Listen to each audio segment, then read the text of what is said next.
Welcome to This Week in Money. I'm Jim Goddard. On today's show, CIBC Wood Gundy's Ross Clark believes equity markets are just making a seasonal adjustment. Black Swan Capital President Jack Crooks thinks the U.S. dollar will continue to rise, while the Loonie is the best of the commodity-based currencies. And the Morgan Report's David Morgan comments on the relationship between Ebola and silver. Welcome to This Week in Money, the source for market opinions. Here is Jim Goddard. My guest is Ross Clark, investment advisor at CIBC Wood Gundy. Welcome to This Week in Money, Ross. Well, it's always a pleasure to be with you. Taking a look at the stock markets this week, a pretty interesting ride for us. It was pretty much, with the exception of the middle of the week where we had a rally after the FOMC minutes were released midday Wednesday. Other than that, it was a pretty rough week. You take a look at S&P down about 3% on the week. The TSX down over 4% on the week, which on the month, puts you down about 5%. Only and up fractionally now on the year, about 4% up. New York still up better than that, but it's a heavy market. There's no question about that. And as we've talked in the last few months, this market has been, it was one of low volatility for much of the last year. But internally, we were seeing weakness. The big cap names were doing just fine, but the smaller cap names, the 5 billion and less companies, were really eroding away. The Russell 2000 made a good high in March, came around and retested the high in July, and then failed poorly at the end of August. On the other side of the spectrum, you had the Dow and the S&P making all-time highs even up until 3 or 4 weeks ago. So the big cap names, we're seeing money come to them, but it wasn't going to the junior names. And when we take a look at just how big those moves have been, I was looking at the NASDAQ. You got 2,500 names in the NASDAQ. And of that, at the end of last month, before this last part of the break, you've got over 50% of the names that were down 20% before the market really even started to come unglued here. And the only names that were doing well, the big names, the 20 billion and up names, what do we got? 6 of those were down 20%. Only 10 of the 10 to 20 billion dollar companies. Very, very small percentage. That's where the money was moving to. And it was part and parcel of this move that we saw through the summer into the U.S. dollar. One of the things that I was watching carefully here at the end of the week of October the 3rd, just over a week ago, the dollar had been up for 12 consecutive weeks. Now, we've never seen that. I've got data that goes back into the 1970s, and 9 weeks is the longest stretch you find with this type of thing. And so an 8-week move was, or a 12-week move here was just outside of the normal parameters. And the only times that came close to that, and this is where I sort of look forward to what we can see now, is that coming out of the bottoms in 1981 and 1997, the initial parts of those moves ran for 8 to 9 weeks and took a pause, 1 to 4 week, 1 to 6 week type of pause, and then continued on in those cases for another 4 years. I wouldn't be surprised that what we're seeing is similar to that. So at the point where we are right now, when you've had that initial surge and that real sign of strength, the pause that happened here makes, and I think this became part of the catalyst this week for the break in the big cap names, because we were already seeing it in the small caps. But when there was that hesitation on the rise in the dollar on Monday, then we started to see some of the money come out of the big cap names. And because they had already moved out of the lower ones, this was a natural progression. And so I think that this thing can feed on itself for a little while. So does that mean the markets are about to take a big downturn, or is this a minor correction? Well, I'm viewing it as a normal correction. Let's put it into perspective. This is a midterm election year. It's typical to be seeing a correction in the October-November timeframe, and the magnitude of that move usually is largest in the small caps. They can break down by as much as 30-35% during this phase. The minimum moves are usually about 11 or 12%, which is where we are right now. The big cap names like the S&P, quite often you see those down 8 to 10% during this time frame. And from here, from this, what I will call the sweet spot, this October-November window, you get historically one of the best moves. Into the third year of the presidential cycle, the fifth year of the decade becomes an exceptionally good move. So my work shows that from the weakness that we're into right now, normally would bottom out second, third week of October, which is the window we're coming into. I think because we were a little late in the beginning of the break in the big cap names, that it might stretch for another week or two beyond that. But the norm would be here that you would create an initial low, a good reaction back to the upside, and a retest of that support in November, possibly early December. That, I believe, can build the base for an exceptionally good move back up next year. What about the relationship between gold and the European economy? Well, I look at gold as an item to be priced against an individual currency more so than anything else. We see that the gold's been moving down in the U.S. dollars, has been moving down marginally in terms of Canadian dollars, but as a whole, it's this U.S. dollar, the strength of the dollar, that's been the dominant factor out there. And if we look for the last 3-4 years, well, I guess 2.5 years since the top of the gold market, the decline here in percentage terms, if you overlay its price with the price of the Japanese yen, you can see that there's just been an absolute impeccable relationship within a couple of percentage points, all the way down to where we are right now. So the gold is a reflection more so of the U.S. dollar, and the tight range that we're into relative to the Japanese yen at price of gold is, I think, one of the keys as we move forward right now. I see that this is the fourth time in about 40 years that the yen gold price has been in such a tight range for a period like this, and as it breaks out, that's when you get the next significant move in gold against all currencies. So right now, I'm looking at it, as I say, as an item that's in a trading range. You would want to go with the breakout when you start to see it. And so as I say, the gold price has been moving in unison with the yen. And when we start to see it either outpace on the upside, which would be through 140,000 yen, or through on the bottom end at about 125,000, those levels should end up producing the next concerted run in the U.S. dollar price of gold. And I know this may sound complicated to people, but it's all part of the relationship that's out there.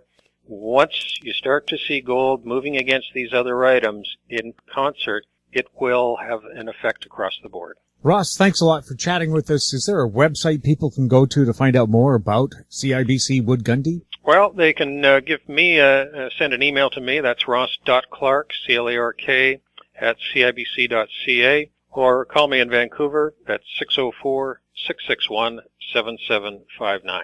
Thank you. Coming up, Black Swan Capital President Jack Crooks on This Week in Money.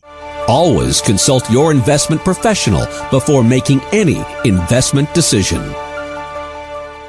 This Week in Money is archived online at talkdigitalnetwork.com. My guest is Jack Crooks, president of Black Swan Capital. Welcome to This Week in Money, Jack. Thanks for having me, Jim. Maybe just tell us a little bit about Black Swan Capital before we get into some interesting questions. Sure. We specialize in currency trading primarily, and do a lot of global macro analysis, besides various degrees of technical analysis using Elliott wave. And we just give our subscribers. We have two different newsletters, one an option letter, trading currencies, and the other a spot Forex letter. And we give recommendations and ideas where to get into these currencies, where to get out, with the goal of speculative profits. Well, I'm wondering right off the top, a very interesting day in the equity markets, a lot of red glowing on the boards. What does that do for currency traders? Lately, it's done a lot because it's the same factors from a global macro standpoint that are driving the equities here are tending to feed directly into the currencies. You're seeing some panic in Europe now based on the real decline in German industrial output and order book. You're seeing some concern about the Australian economy really going into the tank because of what's happening in China. These same risk factors that are flowing into the stock market obviously are flowing into those currencies, the euro and the Australian dollar, which have tended to get hit hard, or hardest, I should say, when we see equity risk like this. And those are the two that we tend to favor here if this trend continues. Favor on the short side, I should say, against the U.S. dollar. Canadians, of course, always compare their dollar against the U.S. dollar. How is the Canadian loonie holding up here? You know, the Canadian loonie is getting hit also, along with the commodity currencies, but it's relative. I tend to think that Canadian dollar will hold up much better longer term against the Australian dollar because of its, North American content. You saw better than expected jobs numbers today in Canada. You're seeing relative weakening in Australian economy vis-a-vis the Canadian economy. So even though I think it's going to tend to go lower against the U.S. dollar, I think it could be the strongest among the commodity currency block, so to speak. Both Canada and U.S. posting much better jobless figures over the last couple of days. Is this a way to find out if the economy is going to continue to grow, or is this going to be a case of, finally some really good news, but the equity markets are going to take that away? That's a great point, Jim, and we could see that, because if we see a real debacle in the equity markets, you tend to see that type of problem really roll into the real economy. Because the equity markets are the repository of collateral values, as we refer to it. And although we haven't seen much benefit to the move in stocks on the upside for the real economy, I do think it will tend to depress some of the, I guess, latent optimism still in the real economy. So this is, I think, dangerous, for even more dangerous, at least from a sentiment standpoint, for growth, and could reverse it very, very quickly if there's a debacle. Now, what a shame that we're finally seeing this positive news and then this happens. But it seems every fall there's always nervousness on the equity markets. All the great crashes have taken place in the fall, and the numbers here are spectacular because we've had about 6 years of constant growth. That's exactly right. This stuff seems to be very cyclical at this time of year. But I think one of the other background concerns we haven't seen the kind of a culmination or a collision of so many economies starting to show signs of trouble when there were expectations of strong growth. As I said, the Eurozone they're in panic mode now, especially with Germany potentially now slipping into recession. We're seeing China slow, as we said, and I don't think China's going to have a hard landing, but I think even as China ratchets down growth, that just takes away another major prop of demand that a lot of people had expected. And as I said, Australia looks like it's in trouble. And the real scary one is Japan, because it doesn't look like Abenomics is working. And in fact, there's a lot of disgruntled companies, small companies primarily, that are being pressured because of one of the planks of Abe's policies. His policy was to weaken the Japanese yen, and that's really boosting import costs to a lot of the smaller companies that are getting hurt badly. So you have a lot of pessimism in Japan, and that economy is kind of going into reverse again. So it's a So not only do you have the equity market cyclically coming off, you have a lot of global macro factors that would suggest that there's a rationale for something much deeper. I know China just announced an $81 billion stimulus package. Is it anything different than what the U.S. had with quantitative easing? It can be different in China because I do think they have the ability, more so than in a regular, a normal economy, shall we say, to stave off some of these problems. I think it all comes out in the wash in the end, longer term. And as I said, there's a lot of talk of a housing crisis in China, which people have talked about for years, and I have too. But I generally think that they're going to be able to manage this thing lower without a crisis from an economic side. But the political side, I think, is as much a concern now with China as the economic slowdown. I'm sure in Beijing there might be a little nervous about what's happened in Hong Kong recently. Absolutely. You have there that's something that's festering, and that's the nightmare scenario for the Communist Party, is some type of real uprising that spreads. They can handle a lot of things, but that's one thing that they know is not, you really can't exist. What I mean is democracy and the ruling party are mutually exclusive. You can't have one and the other at the same time. And I do think we're starting to see the crackdown in China to a degree. And if this thing spreads, Jim, we've talked about this before. One of the ways to tamp this down is to try and drive up local nationalism, and this could trigger some type of lashing out by China to try and take attention off of these protests. And I mean lashing out, just probably against Japan. So that's what I mean. The political problems in China are as much of a concern to me as the economic problems, but which I think they tend to manage here. One of the things is the Chinese government has done very well is deliver the economic goods. Therefore, there's no reason for people to get into politics or start running into the streets. If that changes in the global slowdown, along with these other uprisings, maybe copycat of what's happening in Hong Kong, then I do think that's a concern. I don't think it's a loose cannon in the military, but as you know, anything can happen. And I think if you just look at the lives of, and I'm no China expert, but it seems to me that things have improved dramatically for a lot of people inside China. What's the relationship between the price of gold and the value of the U.S. dollar? Over the long term, it tends to be a negative correlation, meaning as the dollar goes up, gold goes down. As gold goes up, the dollar tends to go down. And that makes sense from a fundamental economic standpoint. Gold is denominated in dollars. It has to maintain real purchasing power.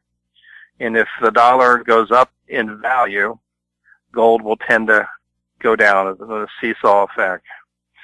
But if you look long term, it's not a direct relationship. The correlation isn't as tight as you think. We've seen several months at a time, even 6 to 8, 9 months at a time, where the dollar and gold have moved in the same direction. So it's not something I think you can trade off of per se, but I do think it's a relationship that just suggests that you see longer-term deflationary effects of falling gold and rising dollar. The dollar tends to rise on a global deflation, and I think that's part of what we're seeing now. And you're seeing that long-term relationship starting to play out again as gold is fading, and the dollar starting to rally. And again, it comes back to purchasing power of the currency that gold is denominated in, the dollar primarily. And therefore, we see it happen. For some reason, people think that gold is is kind of its own thing, and unfortunately we see a religious zeal for gold, but it really is an asset class that plays a role, and at the moment, given the deflationary pressures, it's not as important as it would be otherwise. How long can the price of gold remain this low when producers are saying right now we're getting less than the cost of production? Maybe they'll shut down their mines and wait for prices to go up, and then all of a sudden there's going to be a shortage of it. I really think it's a function of the deflationary pressures in the global economy. If we see Europe slip into a Japanese situation, and if we see the Japanese economy slip back into deflation, and we see some major bond defaults around the world, all of that is very deflationary, and I think gold stays down or goes a lot lower until this dynamic in the global economy changes. I wouldn't be bullish on gold. And yet, in troubled times, people say gold is probably your best prospect. Is there any difference this time if the equity markets take a big dump? I haven't seen that edict really hold up in my times watching the markets, to tell you the truth. Of late, we're seeing gold tend to sell off as a risk asset, very much in line with the stock market at times. It's not consistently playing the role of a safe haven, and I think it's partially due to the fact that it's no longer the monetary link that it once was. So therefore, it doesn't play that same role as a safe haven as it used to. I'm not saying that can't change, and I'm not saying that if we don't see some type of huge bond default somewhere, people run into gold and the dollar, and we've seen that before. But I just don't see it as a safe haven as everybody says it is. I do think it becomes, quote, a safe haven only when the dollar starts to get into trouble again. And if we see the dollar get into trouble in some type of crisis driven out of the U.S., some type of U.S. Treasury crisis where people don't hide into the U.S. Treasury market, then the dollar becomes very suspect, and then I think gold plays that role in a very, very big way. But I don't think we're close to that yet because of the fact that although the U.S. has its huge problems in terms of debt, the other countries out there are in a lot worse shape. So I just don't see its safe haven role, at the moment. But of course, that could change tomorrow, Jim, in these markets. Yeah, as that Chinese saying, or almost curse, may you live in interesting times. And it seems we are in those very interesting times right now with so many different global crises, it seems, all culminating at once. And then if your stock markets take a big dive, that just makes everything worse. There's no doubt. But I think the overriding concern has to be the fact that governments and central banks expected a rebound and some type of inflationary pressure in the global economy given how much they've pumped in. And when they look back and see all the debt that's been added to the system, and interest rates gone to zero basically everywhere, and we still have very tepid demand in the global economy, that is the frightening part of all of this. Our central banks are out of bullets.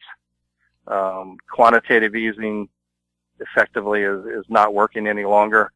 So where do we go from here? And that to me is the scary part for the stock market. Yes, well, the whole idea was to spend your way out of debt. How is that possible? I mean, just in common terms. Yeah, I used to write when I would watch this. I'd write in Currency Times. It's hard to make this stuff up. They were warned that quantitative easing is really not providing the juice to the real economy, but will have a negative feedback effect at some point. So we not only have not seen growth in the global economy as a result of it, we're now starting to see the negative feedback effect, and it's rolling across Japan, the Eurozone, et cetera. Jack, is there a website people can go to find out more about Black Swan Capital? Sure. It's just blackswantrading.com. and the information's there. And if you want to ask a question, of anything I've talked about, I'd be happy to respond. Thanks a lot for chatting with us. Thanks, Jim. Thanks for having me. After the break, Morgan Report editor David Morgan on This Week in Money. This Week in Money is archived online at talkdigitalnetwork.com. My guest is David Morgan, editor, publisher of the Morgan newsletter, silver-investor.com. Welcome to This Week in Money, David. Good to be with you, Jim.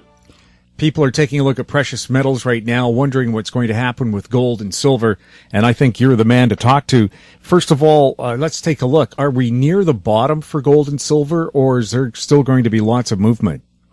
Well, as far as I'm concerned, we're near the bottom, and perhaps we are at the bottom. It's really difficult to say, because calling an exact, bottom is always tough. Tops are difficult as well, and my track record has been extremely good on calling tops so far. But bottoms have been a little more difficult for me. Nonetheless, based on the triple bottom that gold showed at 1180, it held that and has moved up from there. And the fact that silver is holding the 17 level pretty hard. And I think more importantly than those 2 points is the fact that silver had a key reversal in about 4 or 5 of the best primary silver producers on very large volume. So whenever you learn anything about technical analysis and you basically wade through all the superfluous junk that's out there, and excuse my maybe sounding a bit arrogant, I don't mean to be, it comes from a lot of experience.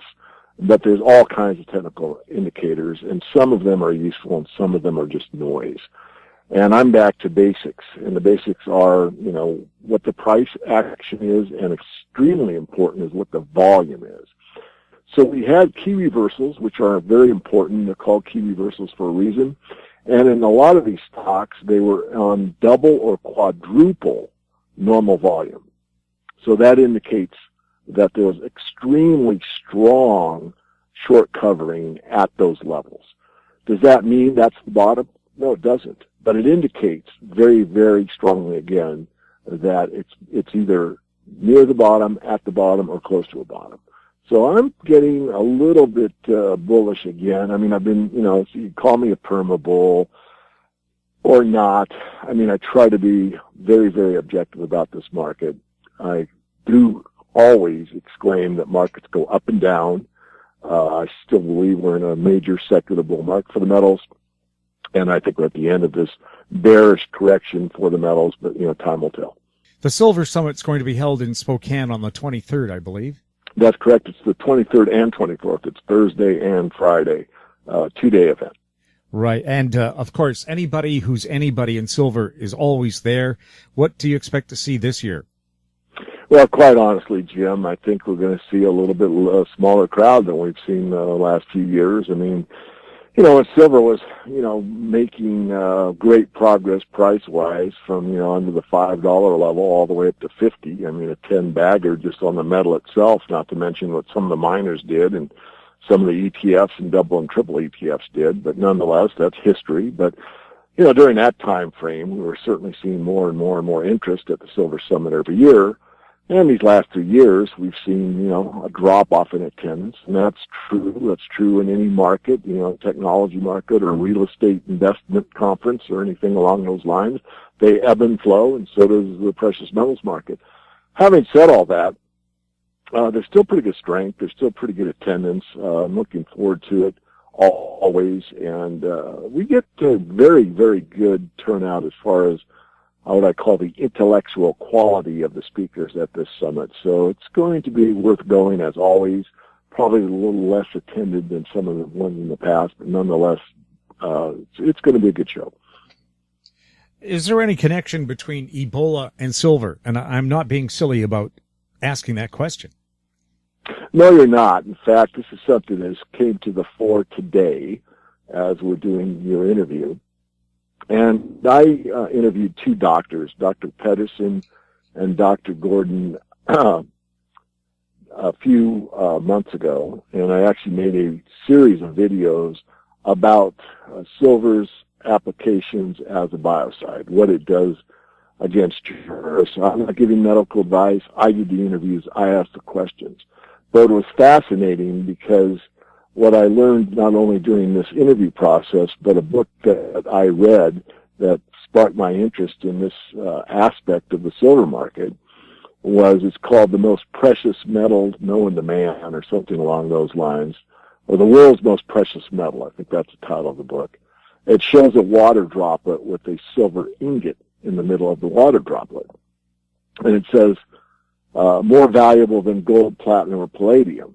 Well, what they're talking about is the way that I sign off the Morgan Report. Since the inception of the Morgan Report as an internet-based newsletter, I've always signed off the report wishing you health above wealth, wisdom beyond knowledge. And from my perspective, if you don't have your health, it really doesn't matter how much wealth you've got. So coming back on point, this, has been something that's been very important to me. My philosophy about life, and this book was, silver, the most precious metal. And so I read the whole book, and I did these interviews. So this Dr. Pedersen, who has multiple degrees, is a fascinating man and probably one of the best authorities on the planet when it comes to what the medical properties of silver are. So he just agreed to speak at the Silver Summit here in Spokane, and you probably can hear the excitement in my voice. I think it's going to be something pretty special. It's the first time, to my knowledge, that he's spoken at this kind of a venue. I know he's spoken at medical conferences before, but I don't think he's ever done one that's basically an investment conference. So he's going to be speaking. Actually, I'm giving him a little bit of my time on the keynote because I'll be speaking about silver solutions. And as we all know, in the English-speaking world, the word solution has more than one connotation. There's a silver solution for the energy problem, and that's solar panels. Although they're not that efficient, we'll be talking about different solutions about silver, more from an investment standpoint, and then I'm going to give them the last 10 minutes of my time to talk about the silver solution, which is 10 parts per million in water and what it does and what it's projected to do. And then he's going to have a speech later on in the day about the same topic. So again, something that you're probably not going to get, you're going to have access to probably, anywhere. I think this is something that's, an opportunity for those at the Silver Summit to partake in something that's going to be definitely off the investment side of silver, but something very important when it comes to, especially as you said, do silver and Ebola mix? And that's the big question. Does silver have, what properties does it have, and what can it do when it's in regards to Ebola? And I don't have an answer to that, Jim, but Dr. Pedersen does, and I can hardly wait to hear what he says. Well, silver is one of the few things that's actually effective as an antiviral agent. And an uncle of mine in Europe sells socks for diabetics that have silver in them to prevent sores and ulcers that could ultimately lead to amputation. So the application of silver medically is underway. Those socks are available in Europe with a prescription from your doctor. I haven't seen them yet. I don't want to go too far down this path, but we can. I mean, there's a woman that used to sell a lot of that those clothing situations here at the Silver Summit. She's a good friend of mine, and she heard me talking about Lance Armstrong, where we knew he was doping. Not, it does matter, but using silver-based clothing on his long workouts and his bike rides in the Tour de France, etc. She heard me speak about that. It was just kind of an aside about, these different properties that silver has, and etc. Anyway, she started a whole business on silver-based clothing, and I know exactly what you're talking about. In the U.S., guys obsessed about silver. I'm trying to throw a little humor in here, Jim. But I do have silver-based socks, no diabetic problem. But I have silver-based undergarments, and it's for a very specific reason. When I go on these long trips that are a week or two, especially to these mining camps, let's face it, I mean, just to try to do this in a polite way, let things get a bit funky. You have silver-based clothing, they don't. It kills the bacteria. So you can be on a long trip and open up your suitcase, and it's rather pleasant. So that's why I have it, and that's why I use it. And so, David, apart from silver in underwear and socks, any other medical applications you heard of for silver? Well, plenty. I mean, again, not being, a doctor or anything, but the biocidal properties are very important. And again, I'll defer those to the doctors that have done the research and the research papers. But there's lots of opportunities for silver, like as water purification. A lot of the bottled water that you see on the store shelves use a bit of silver in them, even though they don't advertise it, because it is such a good biocide, and it prevents any kind of bacteria growth in the water, even if it's stored for a very long time.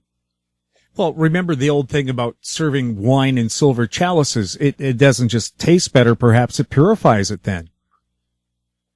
Exactly. And, you can go on and on. There's so many medical applications, and, this idea of putting silver in Band-Aids, for example, that's one that's fairly common now, that you can buy Band-Aids off the shelf that will help heal small or, medium-sized wounds, because you've got silver impregnated in the Band-Aid itself. And so you're going to see more and more of this, I think, as time goes on, especially as this, I don't want to harp on the Ebola thing, but as there are more and more, let's say, challenges in the health area, I think more and more people wake up to the fact that silver has medical properties that may be beneficial to them. More with David Morgan next on This Week in Money. This Week in Money is archived online at talkdigitalnetwork.com. Welcome back to This Week in Money. I'm Jim Goddard. We're speaking to David Morgan, editor of the Morgan Report, which you can find at silver-investor.com. Going on to the Morgan Report itself, how important is the Morgan Report when it comes to different tiers in metallurgical areas of wealth? It's interesting. As most human beings, I guess my mom used to say, you can be your own worst enemy. And I try not to get too high when the silver market's high or too low when the silver market is low. I try to lead a pretty balanced life. But nonetheless, I was feeling like, have I done the absolute best for, the Morgan Report members that I possibly can? And I started looking at our top tier selections, and I was a little bit taken back, because the philosophy of the top tier section of the Morgan Report, where we stress you put, big money into bigger companies, we have still, from the time these companies were recommended, every single one of them was at a profit except for one. And that's a pretty good track record, especially in an environment where a lot of these companies have gone to the buy and buy. They no longer exist, or they're out of business, or changed to a marijuana grower or whatever.